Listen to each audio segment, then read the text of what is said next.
자, 이번 시간은 기초 강의 마지막 시간이 되겠습니다.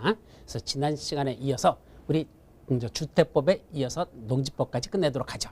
그럼 주택법 지난 시간에 봤던 건 어디까지 봤더냐? 도시형 생활주택 개념까지 봤었습니다. 그럼 이번 시간에는 뭘 보자? 세대 구분형 공동주택이라는 개념이 무엇이더냐?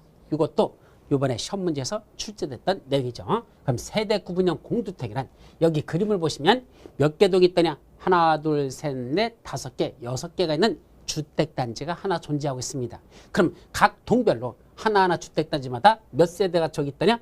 100세대씩 있다고 치자. 한 개 동마다 100세대가 있다고 가져가면 여기 100, 6개니까 총 600세대가 있죠. 그 600세대 중에서 전체가 아니고 이쪽 3분의 1인 600세대의 3분의 1인 200세대만 뭐로 지을 수 있다? 세대 구분형 공동주택으로 건축할 수가 있습니다. 그럼 세대 구분형 공동주택이라는 개념이 뭐더냐? 자, 여기 하나의 세대만 확대시켰습니다. 그랬더니 이게 하나의 세대야. 이게 몇 동 몇 톤지 있을 거냐? 이게 몇은 102동 뭐 1202호라고 냈단다. 그럼 102동 1202호를 끄집어 내봤더니 더 크게 확대시킨 거야. 그랬더니 이게 한 세대인데 하나의 세대로 됐는데 그 세대를 둘로 구분했다는 얘기입니다.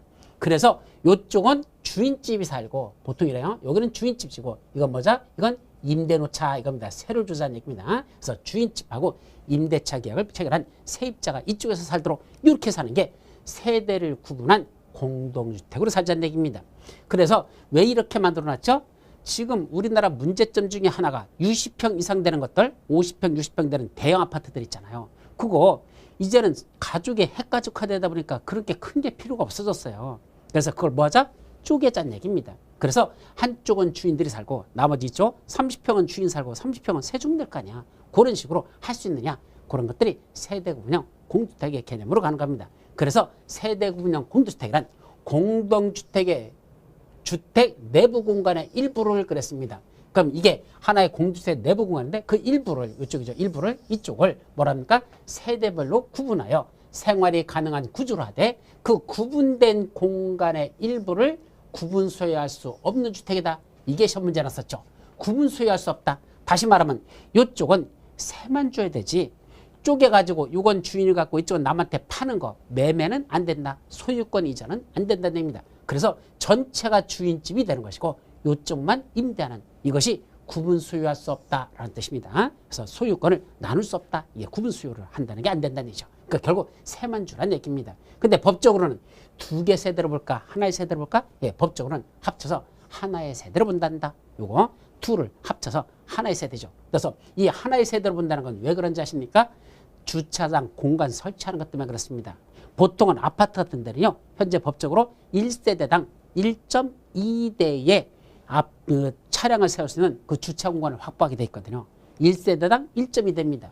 그럼 두 개 세대로 본다면 2.4대 분량을 만들어야 되잖아. 그게 아니고 둘을 합쳐서 하나의 세대로 보니까 그냥 합친 거에 1.2대 주차 공간만 확보하면 된다는 얘기입니다. 그러다 보니까 이런 세대구분형 공주택을 전부 다 아파트 전체, 주택단지 전체를 세대구분형 공주택으로 쳐버리면 그때는 말이 600세대지 실제는 몇 세대야? 1200세대죠. 둘씩만 쪼개도 600세대가 1200세대로 늘어나잖아. 그럼 한 세대당 차량 한 대씩 있다면 총 몇 대죠?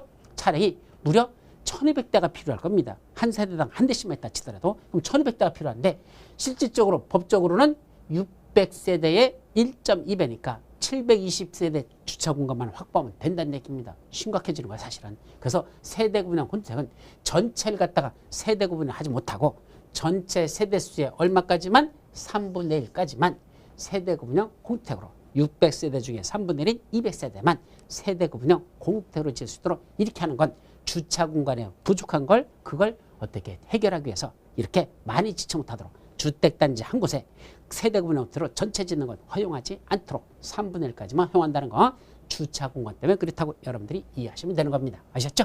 자, 이것이 세대 구분형 공주택의 개념입니다. 그럼 세대 구분형 공주택은 이걸 어떻게 지어야 될까? 이거 짓는 방법. 첫째는 욕실과 부엌과 현관을 갖출 욕실과 부엌과 현관을 갖춥니다. 따라서 주인집 욕실, 부엌, 현관 세 주는 거 욕실, 부엌, 현관 따로따로 둬야 된다는 거. 그래서 현관까지 여기는 갖춰야 됩니다. 두 번째, 요 각 세대를 구분하는 요거 있죠. 구분하는 건 연결문 또는 경량구주의 경계부를 설치를 한다. 왜 그러죠? 나중에 통합해서 사용할 수도 있습니다. 이걸 꼭 새만 주는 게 아니고 아들내미를 결혼시켜서 분가시켰더니 밖에 나가서 살다가 뭐하나 집으로 겨들어오겠답니다. 왜 그러니 그랬더니 요새 물가도 비싸고 애들 길렀더니 돈도 많이 들어가고 뭐 하자는 얘기야. 그 주택에 들어가는 비용은 엄마 아빠한테 얹혀 살겠다라는 거 있잖아. 그래서 그런 거 있죠? 그러다 보니까 자식이 들어서 살겠다. 그럼 엄마가 야 왜 들어와 나가 그럴까? 또 그래도 또 손주도 보고 싶으니까 들어오랍니다. 그래서 같이 산답니다. 그러면 욕실과 부엌과 현관을 각각 만들어 놓으면 이쪽으로 나와서 이쪽으로 들락거리고 이렇게 해야 되겠죠. 번거롭잖아. 그래서 가운데 통합해서 사용할 수 있도록 가운데 뭐 설치한다? 연결문을 여기다 설치하거나 아니면 경량구주의 경계벽으로 설치합니다.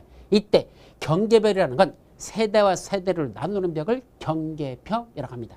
니들 집과 우리 집을 나눈다. 이게 두 개 세대로 나눠졌잖아. 그때 가운데 그 가로막고 있는 벽을 경계벽이라 하는데 이 경계벽을 무슨 구조로 만든다? 경량구조. 경량구조가 뭐죠? 탈부착이 가능한 거.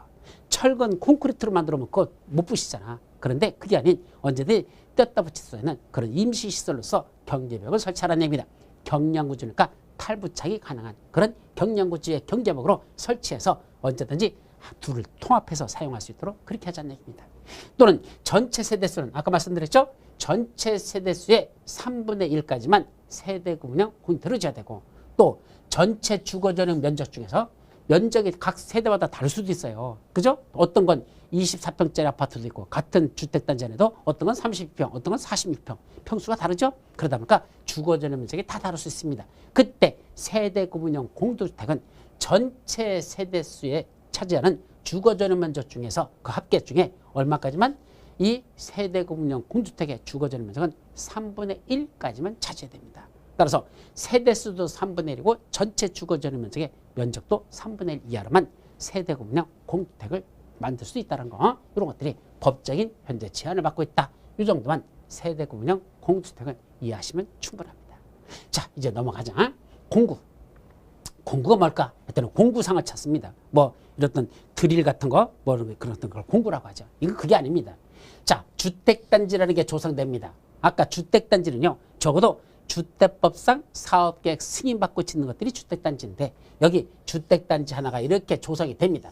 그런데 이걸 한꺼번에 개발하는 게 아니고 쪼개서 개발할 수가 있습니다. 이렇게 나눠가지고 여기를 1공구, 이쪽을 2공구 이렇게 공구별로 나눠서 시행할 수 있습니다. 그래서 공구가 뭐냐 했더니 하나의 주택단지 어떻게 한다니까? 다음의 기준을 모두 충족한 둘 이상으로 구분되는 일단의 구역을 한다. 예, 원래는 하나의 주택단지인데 이걸 둘로 다 이상으로 이렇게 쪼개는 걸 1공구, 2공구, 경우에 따라서 뭐 3공구, 4공구 여러 개를 쪼갤 수 있겠죠. 어쨌든 둘 이상으로 구분되는 일단의 구역으로서 각 공구별로 뭐 할 수 있죠?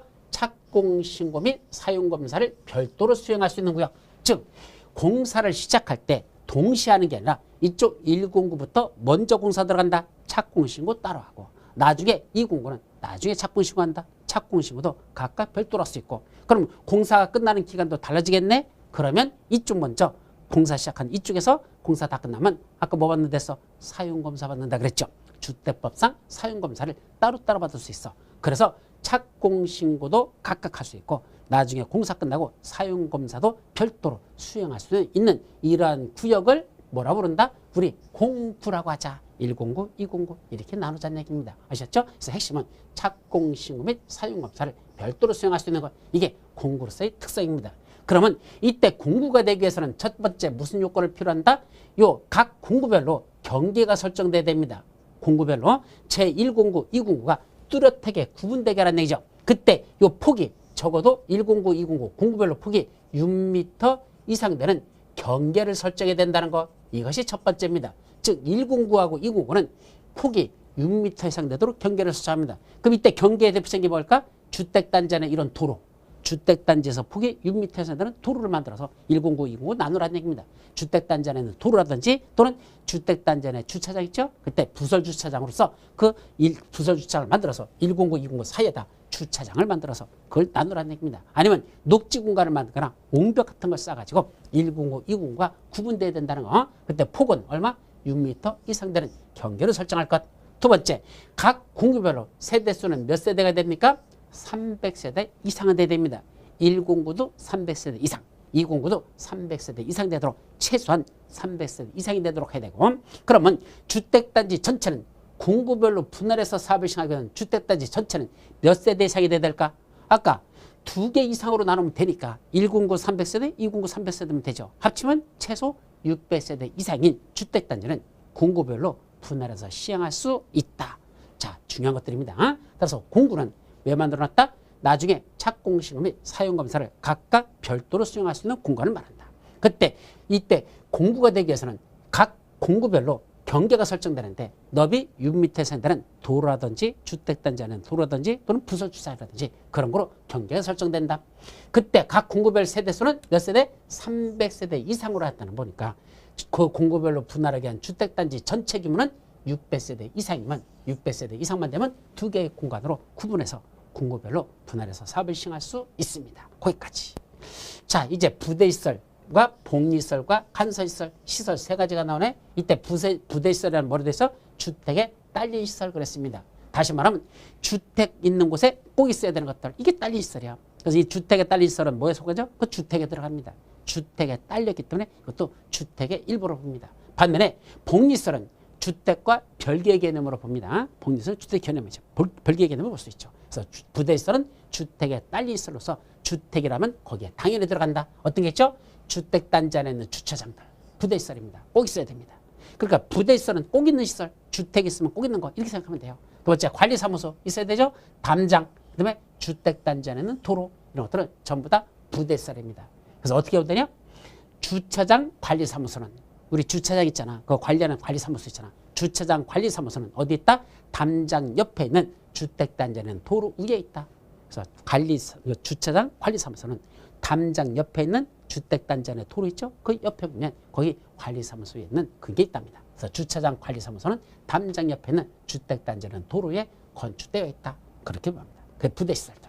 그럼 복리시설은 뭐죠? 생활복리를 위한 공동시설들. 즉 주민들의 생활복리를 위한 시설입니다. 주민들을 위한 시설이라는 얘기죠. 그래서 이거 있으면 부대시설은 주택에 꼭 있어야 되는 것들. 복리시설은 있으면 주민들에게 편리한 것들. 그거는 복리시설입니다. 그래서 부대시설은 꼭 있어야 되는 시설들이고 복리시설은 있으면 좋은 시설. 주민들의 생활복리를 위해서 좋은 시설. 이렇게 해야죠. 뭐 있죠? 근린생활시설. 여기 근린생활시설이 뭐죠? 바로 상가를 말합니다. 아파트 단지 안에는 상가들 있죠. 그런 것들이 근린생활시설입니다. 유치원 같은 것도 그 일종인데 들어가는데 어쨌든 그런 근린생활시설. 그다음에 유치원, 어린이 놀이터, 경로당, 주민운동시설 이런 것들은 전부 다 있으면 좋은 것들이죠. 없어도 돼요. 있으면 주민들을 위해서 편리해서 좋은 거 이것들이죠. 그래서 어떻게 한다? 복리시설은 근린생활시설이라는 건 주택단지 안에 있는 상가를 말한다 그래서 그게 1종근생, 2종근생으로 나눠지는데 나중에 건축법에서 배우실 겁니다. 어쨌든 근린생활시설 한자로 써볼까요? 여기 잠깐만. 근린이라는 게 가까울 근자입니다. 근데 인자는 인접할 인자를 씁니다. 근린이라는 건 가까이 인접해 있는 뭐 하는데 생활하는데 필요한 시설들 이걸 근린생활시설이라고 씁니다. 한자로 쓰면 이렇게 씁니다. 생활하는데 가까이 인접해 있는 시설 말이죠. 우리가 살아가는데 우리 옆에 꼭 있어야 되는 것들 이게 근린생활시설이에요. 줄여서 근생이란 말을 씁니다. 근생시설 이렇게 써요. 근생시설 하면 여기 근린생활시설의 약자다. 이게 제1종 근린생활시설과 제2종 근린생활시설 두 가지로 건축법에서는 구분합니다. 그때 1종이라는 건 꼭 있어야 되는 거. 우리가 살아가는데 옆에 없어서는 안 되는 것들 꼭 있어야 되는 거. 2종은 있긴 있어야 되는데 1종보다는 없어도 되는 것들. 있긴 있어야 되는데 1종만큼은 없어도 되는 것들. 이거는 2종근생. 그래서 우리가 살아가는 옆에 꼭 있어야 되는 시설들. 이걸 근린생활시설이라고 부른다. 이때 이 근린생활시설, 유치원, 어린이놀이터, 경로당, 주민운동시설 이건 복리시설에 들어갑니다. 그래서 어떻게 오죠? 근린생활시설인 유치원에는 어린이놀이터가 있고 경로당에는 주민운동시설이 있다. 이렇게 되네. 근린생활시설인 유치원에 가보니까 애들이 뛰어노는 뭐가 있죠? 유치원에는 어린이놀이터 있습니다. 또 어르신들이 이제 그 머물고 있는 그 공간인 뭐였죠? 경로당. 경로당에 가면 어르신들 운동 좀 해야 되잖아. 주민운동시설이 있습니다. 그래서 근린생활시설인 유치원에 가보면 어린이 놀이터가 있고 경로당에는 주민운동시설이 있다. 그래서 이걸 한꺼번에 복리시설을 다 그렇게 외우십시오. 자, 그 다음에 기간시설이라는 용어가 또 나오죠. 기간시설이 뭐다냐? 도로, 상하수도, 전기시설, 가스시설, 통신시설, 지역난방시설 이런 걸 한마디로 뭐란다? 기간시설이라고 합니다. 그러면 주택단지 밖에 보면 도로나 상하수도나 전기가스 통신 지역난방시설이 쫙 깔려있죠. 그거 이 아파트가 조성되면 거기까지 뭐죠? 끌어들입니다. 그래서 아파트 안에도 그런 기관시설이 들어갑니다. 도로 또 상하수도 전기가스 통신시설 들어가죠. 그때 이 주택단지 안에 있는 요 기관시설들 지금 도로 상하수도 전기가스 통신 지역난방시설 주택단지 안에는 기관시설을 어디다?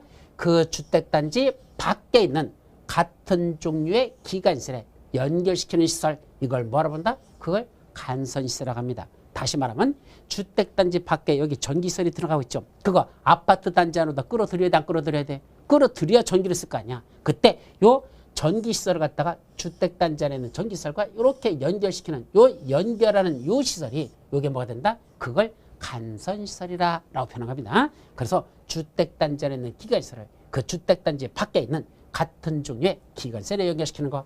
여기는 전기가 있으면 이 안에는 전기하고 연결하는 거. 여기 가스가 있으면 그 가스를 주택단지 가스시설과 연결시키는 것들. 그 다음에 통신시설 연결시키는 거. 이걸 전부 다 뭐라고 부른다? 간선시설이라고 부른단다. 다만 조심할 게 있어. 가스시설, 통신시설 및 지역난방시설. 아직 시험 문제 안 났는데 언젠가는 날 겁니다. 가통지라고 하죠. 가스시설, 통신시설, 지역난방시설. 가통지는요.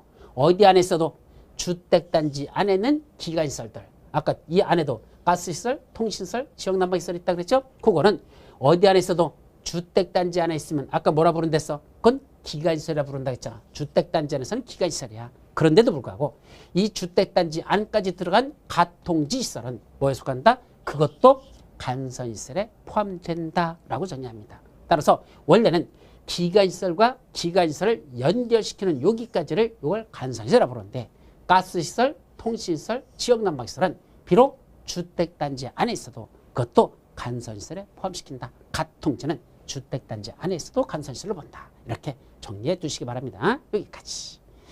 자, 그 다음에 리모델링이란 말이 나오죠. 그래서 리모델링은 두 가지 방법이 있습니다. 첫째는 배수선하는 리모델링이 있고 두 번째는 증축하는 리모델링이 있습니다. 근데 이 증축이 다시 두 가지로 나눠집니다. 세대별 증축이라는 게 있고 여기 세대수 증가형 증축 리모델링 이렇게 증축은 두 가지야. 첫째 배수선은 뭐 하는 거죠? 고치는 거야. 자, 여러분들 오래 쓰다 보면 수돗물에서 뭐 나오죠? 녹물 나옵니다. 그럼 뭐 하자는 수도관 전부 다 교체하자. 오래됐잖아. 그죠? 그래서 그런 것을 싹 교체하자. 또 변기 같은 거, 화장실 같은 거, 그렇다. 전부 다 뜯어 고치자. 벽 같은 데 보면 오래됐잖아. 낡아봤잖아. 그럼 다 뜯어가지고 새로 하자. 이거는 뭐죠? 배수선 리모델링으로 들어가는 겁니다. 배수선. 근데 그게 아니고 증축을 하자. 두 가지 방법이 있죠. 첫째는 자, 종전의 아파트 규모는 이렇게 돼 있죠. 근데 여기다 뭘 하자는 게 여기다 앞쪽에 베란다 쪽을 더 빼가지고 베란다 쪽을 더 넓히자. 그래서 총전은 24평 아파트였는데 베란다를 더 터가지고 30평으로.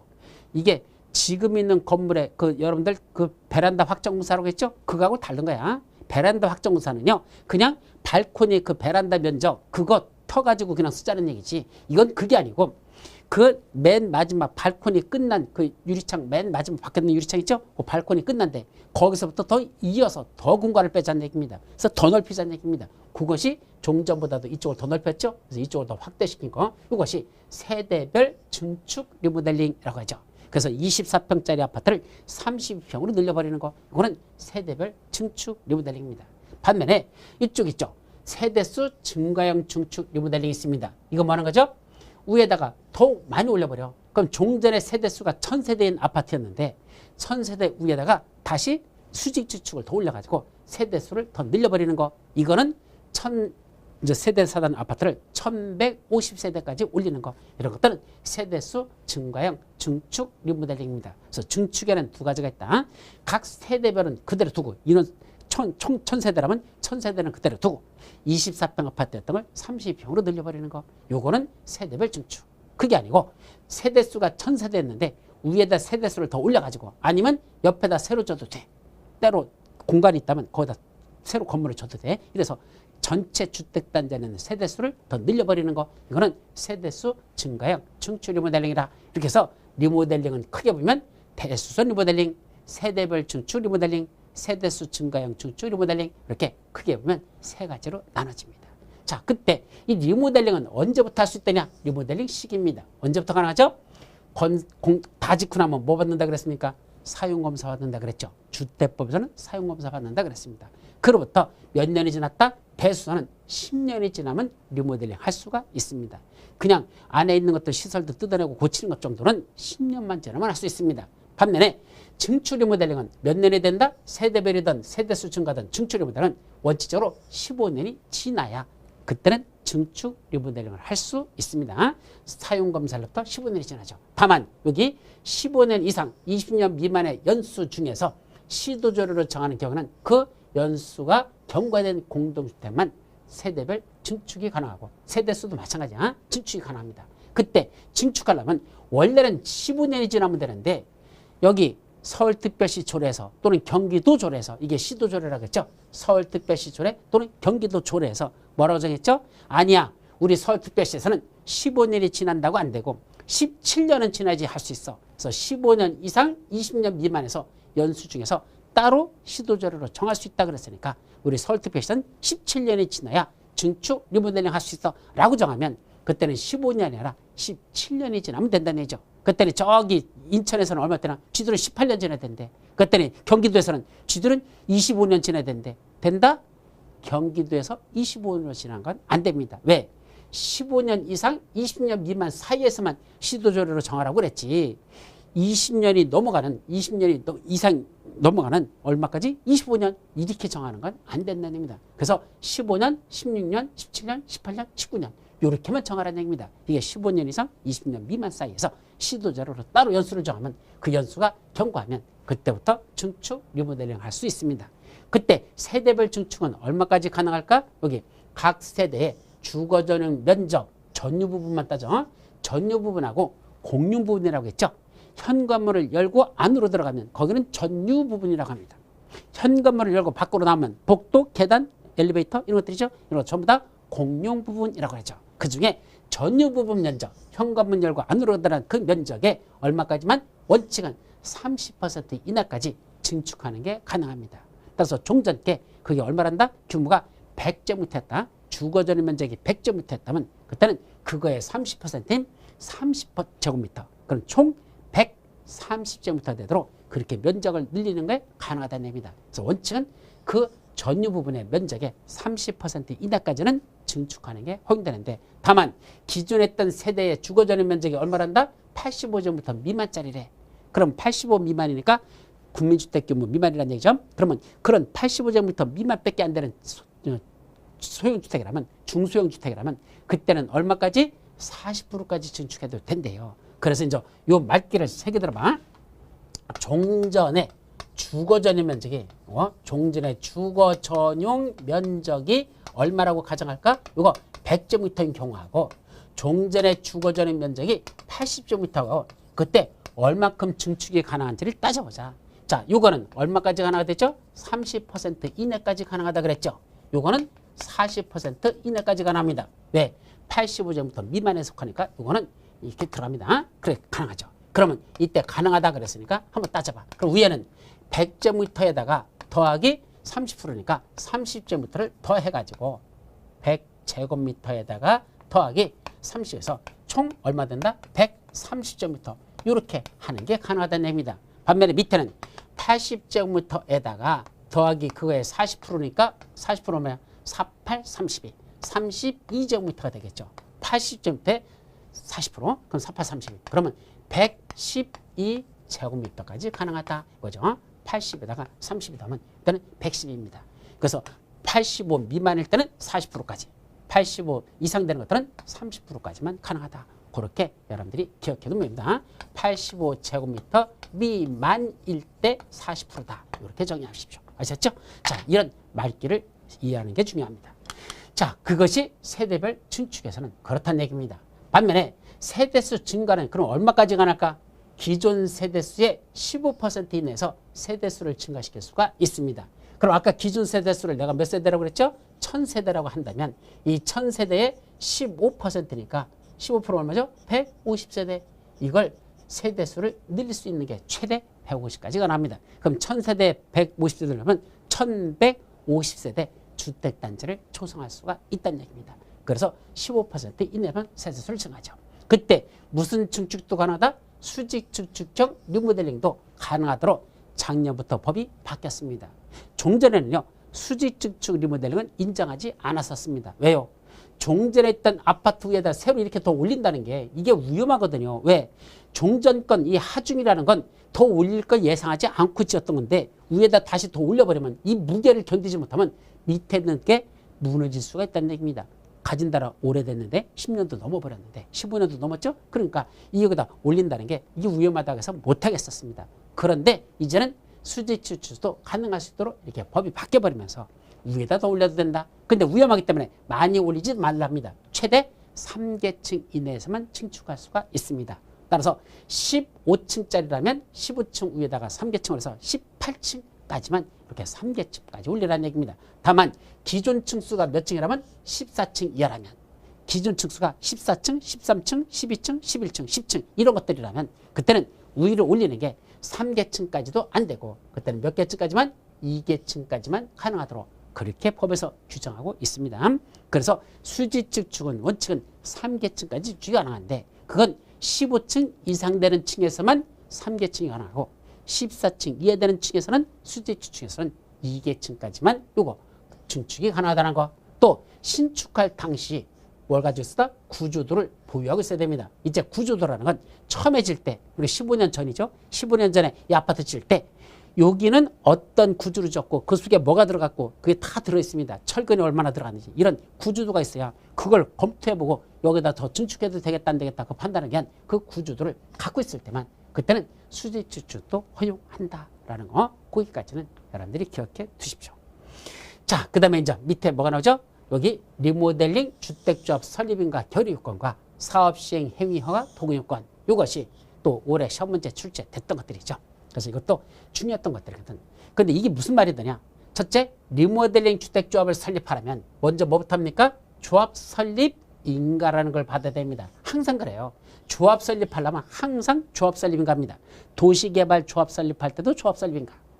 재개발, 재건축 같은 정비사업을 시행할 때도 그때도 조합 설립할 때는 조합 설립인가. 그 다음에 주택법상 조합을 설립할 때도 그때도 조합 설립 인가를 받습니다. 근데 뭐 하려고 이런 리모델링 하기 위해서는 리모델링 주택조합을 설립하려면 그때도 설립 인가를 받아야 되는데 인가 받으러 갈 때 그냥 빈손으로 가서는 안 됩니다. 이 주택단지 안에는 뭘 받아야 돼? 사람들의 동의서를 받아야 됩니다. 그래서 이번에 우리 아파트 리모델링 하려고 하는데 자, 일단은 이 사람들한테 먼저 동의서를 받아야 돼. 자, 여러분, 우리 아파트 리모델링 하려고 하는데 뭐 할까? 리모델링 할까요? 그랬더니 사람들이 뭐죠? 그러자 라는 뭐가 있어야 된다? 결의를 받아야 된다는 겁니다. 이때는 동의라고 말하지 않고 결의라 말했습니다. 결의와 동의의 차이점이 뭐냐? 이번에 시험 문제 난 것 중에 이걸 이제 구분하지 못하고선 이번에도 이의신청해 가지고 안 받아들여준 게 있는데 저는 이건 이의신청 가면 안 된다고 생각했어요. 왜? 결의란 말을 썼거든. 그럼 결의는 밑에 있는 거와 다르거든요. 동의가 아니거든요. 그럼 결의는 뭐죠? 자발적인 겁니다. 우리끼리 모여가지고 야 우리 이거 할까? 그러자 이게 결의입니다. 반면에 동의는 뭐죠? 수동적인 겁니다. 사람이 와가지고 종이 쭉쭉 내밀고 여기다 도장 좀 찍어주세요. 이거 하려고 하는데 그러지 하고 도장 찍어. 이건 동의해 준 겁니다. 동의는 수동적으로 누가 갖고 온 거에 대해 내가 도장 찍어주는 건 동의라고 하고 그게 아니라 우리끼리 자발적으로 모여가지고 우리가 이렇게 할까? 그러자 우리끼리 그렇게 하자는 자발적인 의사를 갖고 있으면 그때는 결의라는 말을 쓴다. 아셨죠? 그래서 도원결의라고 들어보셨나요? 누구 유비하고 관우하고 누구야 또 하나 유비 관우 세 명이 누구죠? 유비 관우 그 다음에 관우 그 다음에 그 돼지같이 뚱뚱한 애 누구지?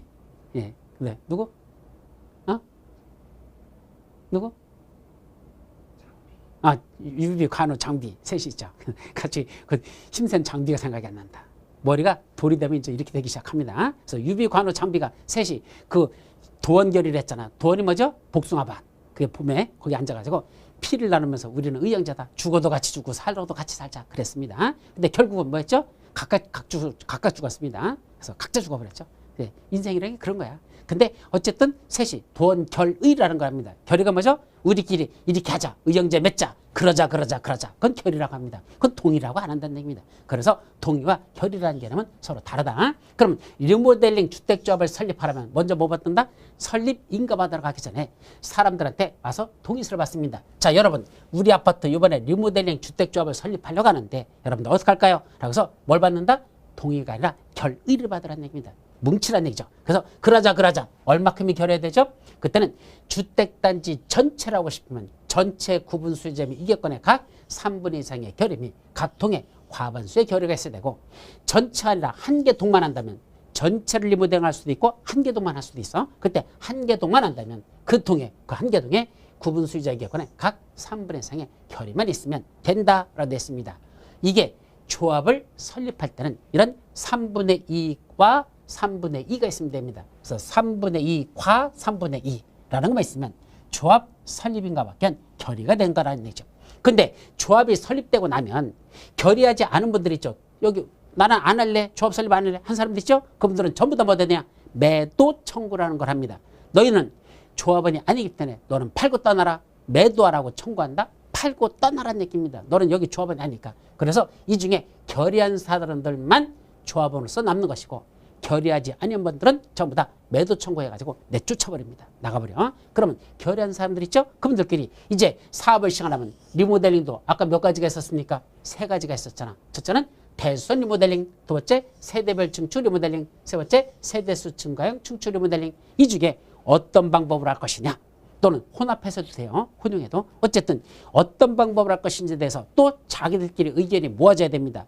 그래서 그 의견을 받아가지고 모아가지고 다시 뭔다? 이제는 우리 사업 시행할 거니까 이거 허가내 주세요 라는 허가 신청이 다시 들어갑니다. 위에는 주택 리모델링 주택조합을 설립하기 위한 인가받기 위한 요건이고, 밑에는 이제 조합이 설립되고 나서 사업을 시행하기 위한 허가 요건이라는 거. 그건 허가 받아야 돼. 그래서 위에는 인가받는다, 밑에는 허가 받습니다. 그때는 동의 요건입니다. 그래서 그 사람들한테 찾아가서 야, 우리 세대수 증가형 증축 리모델링하고 세대별 증축 리모델링을 그걸 플러스해서 같이 하려고 하는데 여기다 도장 좀 찍어주시죠 라고 해서 그때는 동의를 받는데, 그때는 얼마큼 받는다? 전체를 할 때는 전체 각 주택단지 전체 75%고 동별로는 각각 50% 이상이 됩니다. 그래서 7550. 그래서 이건 허가받기 위한 자동차 넘버로 보면 돼. 그래서 내 자동차 넘버가 뭔지 아십니까? 75502거든요. 그래서 75%, 50%. 그 다음에 한 개동만 한다면 한 개동에 75%. 그래서 위에 있는 결의 요건하고 밑에 있는 동의 요건의 숫자가 서로 달라요. 위에는 3분의 2과 3분의 1로 돼 있고, 밑에는 7550이라는 숫자로 됐단다. 그래서 이 위하고 밑에를 구분해서 외우는 게 중요합니다. 근데 입주자 대표회가 전체가 자기들이 리모델링을 한다. 그럼 입주자 대표회 조합을 설립하지 않고 리모델링 주택조합을 설립하는 게 아니라 입주자 대표가 지들이 하려고 한다면 주택단지 안에 있는 소유자 전원의 동의를 받아야지만 입주자 대표는 사업을 시행할 수가 있습니다. 그래서 입주자 대표라는 건 조합을 설립한 게 아니잖아. 원래부터 우리 아파트 입주자 대표 있잖아. 그래서 입주자 대표에서 리모델링 하고 싶다? 그럼 뭐 하자는 얘기야? 주택단지 전체 소유자 동의를 받으면 됩니다. 전원동이에요. 사실은 전원동이라는 게 쉽지가 않습니다. 우리 아파트가 1500세대라 가정해봐. 1500세대가 100% 동의해준다. 가끔 가다가 한두 세대는 안 합니다. 왜 안 하죠? 가서 물어봤어. 아니 다 좋다고 한다는데 왜 당신만 안 하십니까? 했더니 뭐라는지 아십니까? 그냥 그럽니다. 돌아버립니다. 왜? 남들이 다 찬성하니까 나는 반대하고 싶대. 이거 때려 죽일 수도 없고 어떡합니까? 못하는 겁니다. 따라서 전원의 동의를 받아서 한다는 건 현실적으로 쉽지 않기 때문에 주로 리모델링 주택조합을 설립해서 사업을 시행하는 게 일반적이다 이런 얘기지. 그 입주자 대표가 직접 하는 경우는 현실적으로 거의가 드물더라. 거의 없습니다. 왜? 전원의 동의라는 건 현실적으로 어렵기 때문에 그렇다. 아셨죠? 그렇게만 여러분들이 이해하시 두시면 됩니다. 자, 여기까지가 뭐 하는 거? 리모델링에 관련된 내용입니다. 자, 이제 마지막 무슨 법? 농지법에 대해서 살펴봅니다. 그래서 농지법은 몇 문제 시험 문제 난다 했죠? 딱 2문제만 시험 문제 출제됩니다. 그럼 농지법은 2문제. 자, 그럼 농지법에는 역시 제일 중요한 게 뭐죠? 용어정의입니다. 여기는 7개 용어정의가 나오는데 그중에 농지라는 개념이 제일 중요한 거니까 그거는 좀 이따 살펴보고, 그래서 개념 정의는 다음에 보도록 하고 좀 이따 중요한 농지만 보도록 하고 전체적인 흐름을 봅니다. 그래서 제일 먼저 나오는 게 뭐다? 용어 정의들이 제일 먼저 나온다. 그중에 농지라는 개념이 제일 중요하다. 자, 두 번째, 농지 소유가는 게 본론 내용의 첫 번째입니다. 농지 소유가는 것들. 그래서 농지 소유라는 건 뭐죠? 아무나 소유하지 말라. 소유자 아닙니다. 왜 그러죠? 자, 어딘가 여러분들 개발된다는 지역을 한번 가보십시오. 여기가 지금 어딘가가 저 시골에 있는 어떤 지역 같은데 개발되는 건 제일 먼저 어디부터 개발하죠? 농지부터 까뭉개지고 개발이 이루어집니다. 개발이라는 게 건물 짓는 거 아닙니까? 그럼 여기 보십시오. 동네가 만들어져 있습니다. 그리고 앞에는 농경지가 펼쳐집니다. 이쪽은 좀 시내 안쪽 같아. 그래서 시내 쪽에도 건물들이 들어찹니다. 그러면 차근차근 개발이 농지를 까뭉개서 개발이 이루어집니다. 농지를 개발이 다 끝나고도 개발할 땅이 없다. 그럼 어디로 올라간다? 산으로 올라가기 시작합니다. 그래서 산자락에 자꾸자꾸 까뭉개지기 시작하죠. 먼저 농지가 개발되고 그 다음에 임야가 개발되는 게 그 다음이라는 얘기입니다. 산지 개발은 다음이라는 얘기죠. 그래서 농지는 언제든지 뭔다? 개발 가능성이 있는 땅이라는 얘기입니다. 그래서 돈 있는 사람들이 아무나 농지를 소유할 수 있다 그래버리면 어떡하죠? 도시 변두리 있는 땅은 농사를 짓지 않는 사람들이 전부 다 땅 사가지고 개발될 때까지만 기다리고 있을 겁니다. 그런 투기화되는 걸 막기 위해서 농지는 누구만 소유한다? 원칙적으로 농지는 농업경영에 이용하거나 이용할 자가 아니면 소유할 수 없다. 즉 자기의 계산과 책임하에 농사질 사람들만, 그런 사람만 농지를 소유해야 되지 아무나 농지를 소유해서는 안 된다는 경자유전의 원칙이라는 게 있습니다. 경작하는 자만 밭을 가질 권리가 있다. 경자유전의 원칙에서 원래는 농지는 아무나 소유하지 말라라는 소유 제한. 또 두 번째, 원래 예외적으로 농업경영 안 하는 데서 소유할 수 있는 사람들이 쫙 있어요. 그중에 일부는 너무 많이 소유하지 말래. 농사도 안 지면서 많이 소유하는 건 안 된다. 그게 소유 상한이라고 하죠. 너무 많이 소유하지 말 것. 소유 상한입니다. 그리고 농지를 취득하려면 일반적인 부동산 거래하고는 다릅니다. 자, 여러분들이 아파트를 분양받고 싶으면 뭐 하면 되죠? 가서 분양계약서 쓰고 나중에 잔금 내고 소유권 이전 등기하면 끝나버립니다. 그래서 그 매매계약서가 그 거민계약서에다 도장 찍어가지고 갖다가 그냥 저 등기소에다 제출하면 그냥 등기해준다는 얘기입니다. 자, 그런데 이 농지는 그게 아니라는 얘기입니다. 어떻게 되죠? 농지를 갖다가 내가 소유권 취득하고 싶으면 먼저 그 해당 구역에는 시장, 구청장, 읍장, 면장들이야. 시장, 구청장, 읍장, 면장한테 찾아가서 뭐하죠?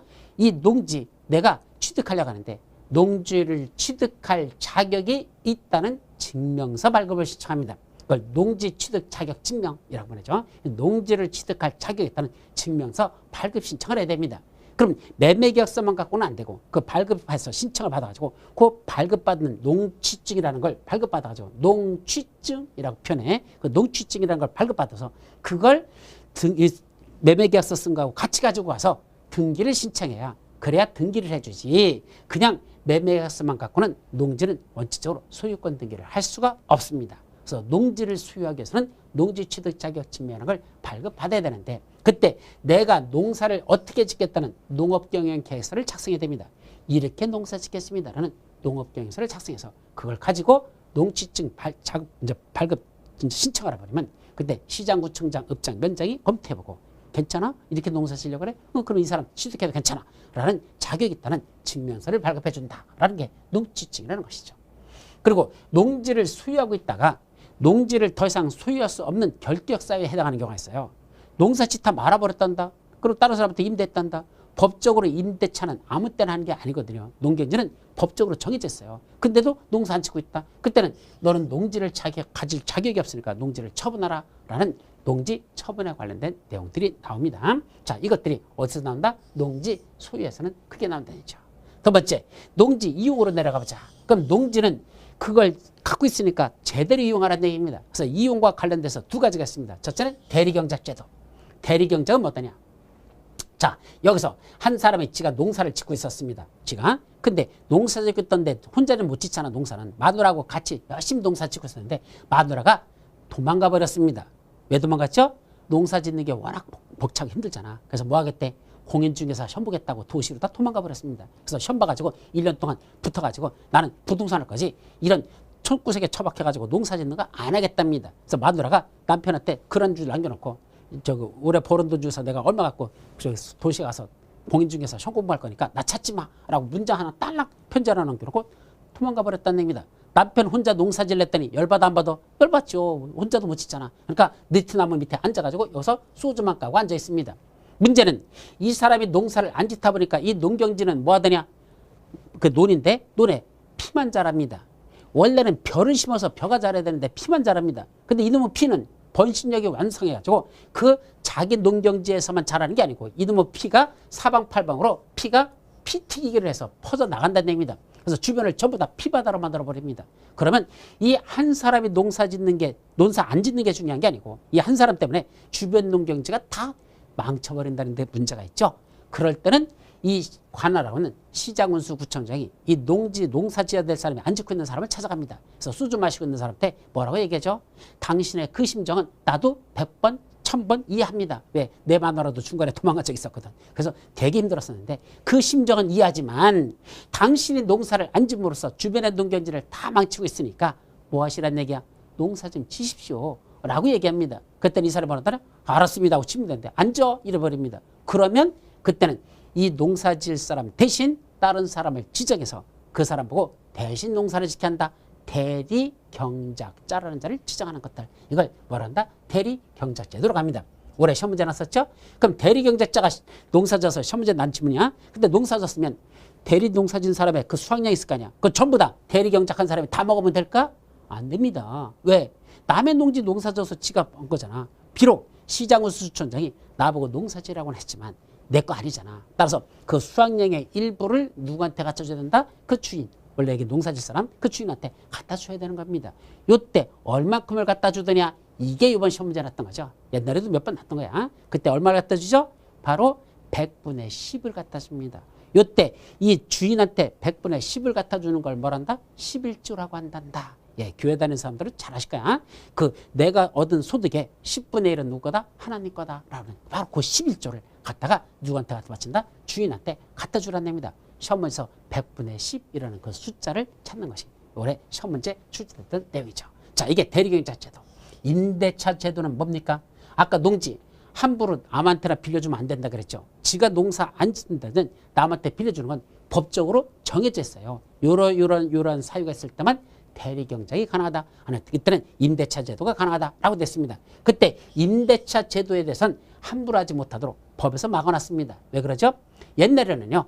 그냥 지주하고 소장농하고의 관계였었죠. 그 임대차라는 게 소장농이거든요. 그러다 보니까 계약서도 없이 그냥 뭐라 할까 좀 많이 뜯기는 게 있었죠. 그래서 법에서 주택임대차보호법에서 임차권자 보호하는 제도가 있어요. 임차인들 보호하는 거. 그와 똑같이 농지에 관해서도 임차인을 보호하게 한 그 농지를 빌려서 농사짓는 그 가난한 사람들을 보호하기 위한 법적인 제도가 임대차 제도에서 그걸 규정하고 있다는 거. 그런 것들만 정리하는 게 바로 농지 이용에 관한 겁니다. 세 번째, 그럼 농지를 보존하는 게 이제 농지법 마지막 내용인데 그럼 농지는 어떻게 보존할 것이냐? 첫째는 어떻게 보존하죠? 농사만 전담으로 짓는 지역을 지정합니다. 농사만 전담으로 짓는 지역을 뭐라고 한다? 농업진흥지역이라는 걸 지정합니다. 그럼 거기는 농지가 보존될 거 아니야. 농사만 지니까 다른 짓 하지 말라는 얘기입니다. 그래서 이 농업진흥지역도 두 가지로 나눠집니다. 농업보호구역과 농업진흥구역으로 나눠서 농업진흥지역이 농업진흥구역과 농업보호구역으로 나눠진다. 진흥지역이 진흥구역과 보호구역으로 나눠진다. 이 뜻이야. 그래서 이렇게 둘로 나눠져서 각각 농업진흥구역에서는 농사만 전담으로 짓는 지역이고 농업보호구역은 농업진흥구역의 용수원 확보, 물줄기를 확보하거나 또는 그런 그 수질오염 같은 걸 방지하기 위해서 농업보호구역이라는 걸 지정하도록 되어 있습니다.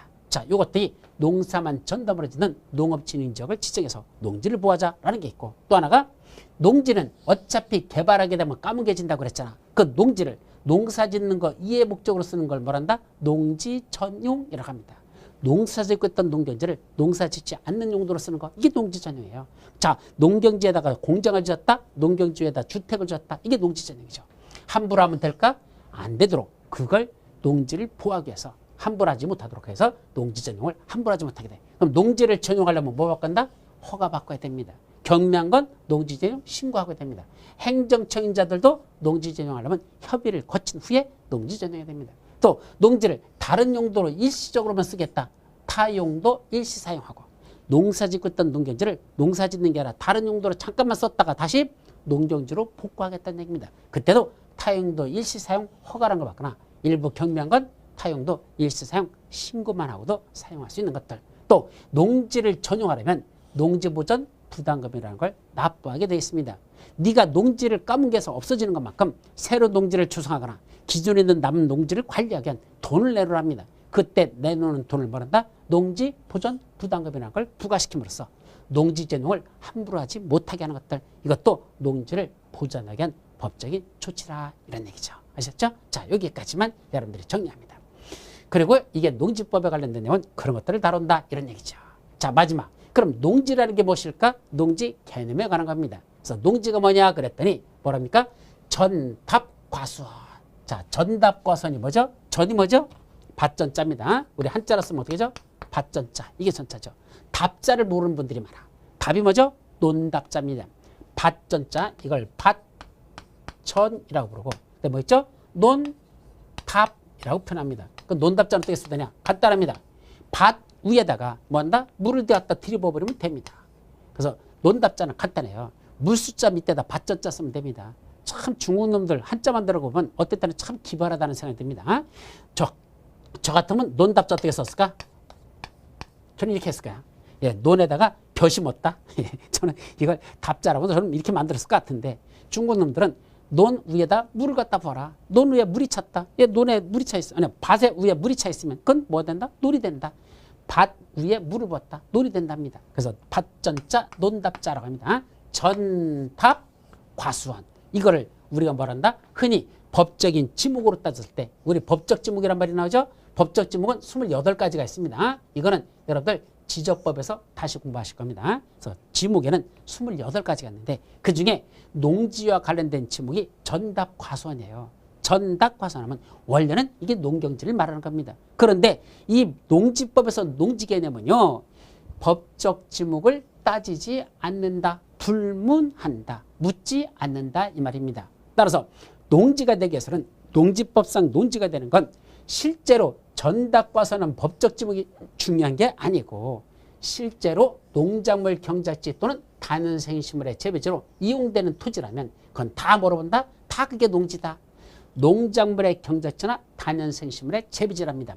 이때 농작물이라는 건 뭘 말하죠? 여러분들 논에다가 벼를 심었다. 그 농작물이잖아. 밭에다가 콩을 심었다. 옥수수 심었다. 거기다가 뭐 딸기 심었다. 또 많잖아. 그죠? 보리 심었다. 이러면 전부 다 그게 농작물 경작입니다. 반면에 다년생식물이라는 건 뭐더냐? 2년 이상 생육하는 식물들. 1년만 자라고 죽는 게 아니라 2년 이상 자라는 식물들 있죠. 그걸 기르고 있는 밭. 그런 것들도 뭐로 본다? 다년생식물의 채비지라고 하고 그런 땅도 뭐 속한다? 그것도 농자입니다. 농작물을 경작하는 땅만 농지가 아니고 일정한 다년생식물을 채비한다면 그 기르고 있는 그 땅도 우리 농지로 보자. 인삼밭 있죠? 인삼밭도 농경지로 보자 이 소리입니다. 자, 이런 개념들이 있습니다. 자, 그런데 이것만 농지일까? 아닙니다. 일정한 생산세나 일정한 계량시설이 들어가면 그것도 농지로 봅니다. 그 중에 계량시설로서 어떤 게 있죠? 자, 여기 보면 농로. 농로가 뭐죠? 그 경운기 같은 게 다니라고 차량이 다니는 게 아니라 경운기 농사짓기에서 필요해서 만들어 놓은 그런 농로길. 이런 농로도 뭐에 속한다? 농지에 들어갑니다. 그래서 농로도 농지에 속하죠. 또 뭐도 들어가고 수로. 물줄기 있죠? 여기 저수지부터 물이 흘러가는 이것도 입니다. 또 양배수 시설. 물 양배수가 뭐죠? 물을 끌어들이고 물을 빼내는 거. 우리 논 같은 데 물을 끌어들이고 빼내는 시설 있죠? 그것도 농지입니다. 또 유지. 유지는 뭐죠? 머무를 유자, 못지자입니다. 물이 머무른다? 저수지를 말합니다. 그래서 유지도 법적 지목 중에 하나야. 법적 지목에 보면 유지라는 게 있는데 대표적인 게 뭐죠? 바로 유지의 대표적인 거 저수지입니다. 그래서 저수지 이런 것들 이것도 뭐에 속한다? 이것도 농지에 속합니다. 저수지도 농지다라는 얘기입니다. 뭐도 들어가고 제방 뚝뚝 그 제방 뚝뚝 그것도 농지에 속해요. 그래서 제방 뚝에 올라서 가지고 그냥 여름 봄에 쑥만 캐고 앉아 있으면 안 됩니다. 제방 뚝에 올라서 쑥을 캐다 말고 허리 펴고 있나 가지고 뭐라고 외쳐라? 이 제방도 농지다라고 얘기해야 됩니다. 아셨죠?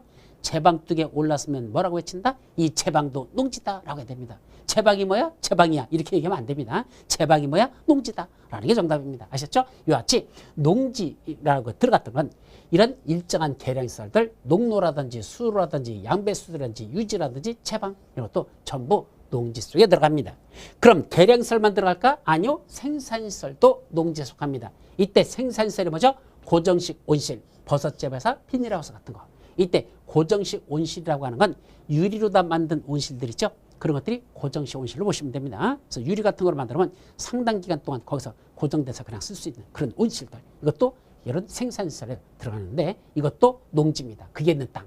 버섯 기르는 버섯재배사 창고같이 만들어 놓고 버섯 기르죠? 그 땅도 농지입니다. 또 비닐하우스가 있는 땅, 비닐하우스 있죠? 이런 땅도 전부 다 뭐에 속한다? 농지에 속합니다. 또 축사나 곤충 사육사 이것도 농지입니다. 축사, 돼지 새끼 기르는 땅도 농지라는 얘기입니다. 왜? 축산업에 종사하는 그 사람들도 농업인이거든요.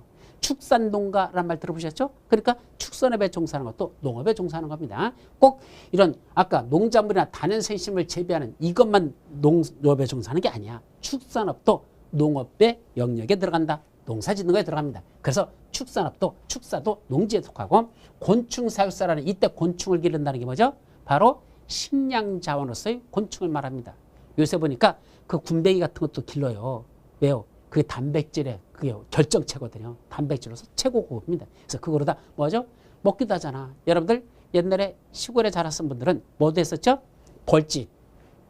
그거 이제 벌집 그걸 이렇게 잡습니다. 그래서 불 피워놓고 거기다 벌집을 통째로 올려놓아 버립니다. 그럼 나중에 그 속에 보면 뭐가 있죠? 애벌레들이 거기서 꿈틀꿈틀 대던 것들이 다 익으면 이 단백질은 열을 받으면 뭐 되죠? 노래지거든요. 그 노란 거 뽑아가지고 그거 그냥 씹어 먹습니다. 입안에서 톡톡 터지면 약간 비릿한 맛이 나면서 그냥 먹을만 합니다. 그래서 저 어릴 때도 그런 거 많이 먹었어. 왜? 몸에 좋다니까 그냥 먹는 줄 아니까 당연히 먹는 줄 알고 먹습니다. 시골에서는 그렇게 잘했었습니다. 그래서 그 벌집 속에 있는 애벌레들 그거 떼어가지고 그거 그냥 통째로 먹어버립니다. 그런 것들이 전부죠? 그게 곤충을 기르는 겁니다. 단백질 공급원. 그게 화장품 용도로도 많이 쓰이고 있어요. 그런 것들이 있습니다. 그것도 곤충을 기르고 있는 그 땅도 뭐라 본다? 농지로 보자. 그것도 농지입니다. 자, 마지막. 여기 농막이라는 게 있습니다. 생산시설에 농막이 뭐죠? 여기 사진에 보면 농주택이네. 그냥 농가주택이에요. 근데 농막이라고 씁니다.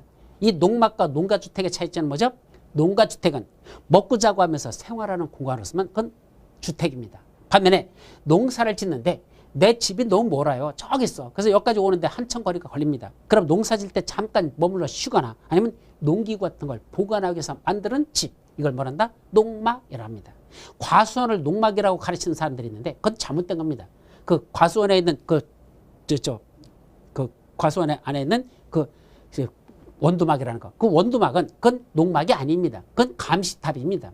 감시하려고 즉 누가 와서 또 우리 농작물 서리해 가지 않나 그거 지키려고 감시탑을 만드는 거 그게 그런 과수원 안에 있는 그 원두막이지 원두막을 농막이라고 말하지는 않습니다. 원두막이 아니라 실제로는 주택이에요. 실제로 농막이라는 거 인터넷에 쳐보십시오. 완전히 100% 주택입니다. 근데 차이가 뭐죠?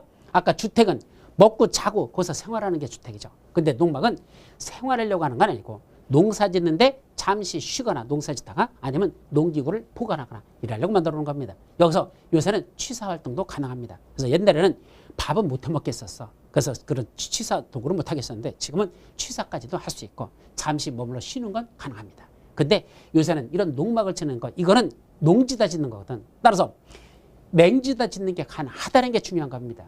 그래서 여러분들 저도 요새 이제 찾을 게 뭐더냐 자연인 주택들 있죠. 텔레비전을 보면 자연인들 나오죠. 그 자연인들이 머물고 있는 그런 것들은 저는 유심히 봅니다. 왜? 그런 땅만 살려고 지금 목표하고 있습니다. 그래서 이제 겨울철 지나고 나면 강원도 산골짜기를 빠대고 돌아다니려고 합니다. 그래서 그런 자연인들이 머물 수 있는 그런 공간의 땅을 사자. 평당 3만에서 5만 원 정도면 살 수 있는 것도 나옵니다. 그래서 그런 것들 사가지고 뭐 하자? 이제 재택하자는 얘기입니다. 그래서 저도 거기다 관심을 갖고 있는데 어쨌든 그런 산속에다 농막 같은 걸 칠 수는 있습니다. 왜? 그 산림에 있던 임야를 조금 아까 산지 전용 해가지고 거기다가 농지를 만들어요. 농지 만들어놓고 농지 위에다가 농막을 짓는 거 이건 상관없습니다.